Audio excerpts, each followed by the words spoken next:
Φίλες και φίλοι της ψηφιακής φωλέας, γεια σας για ακόμα μια φορά εδώ με τον φίλο μου τον Γιάννη τον Κατοτικίδη. Να είμαστε πάλι.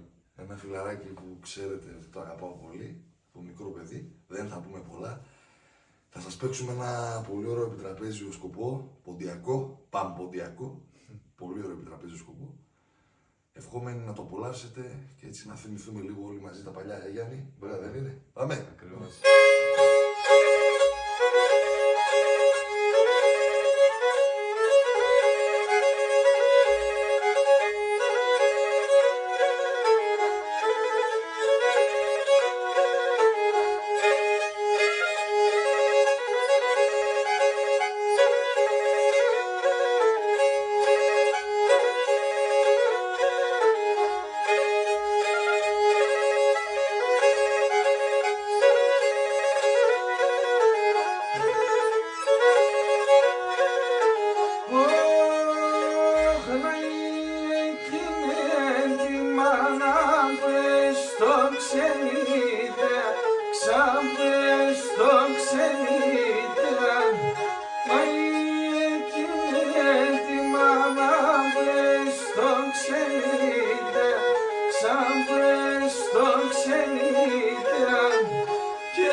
Να είστε καλά. Ευχαριστούμε πολύ.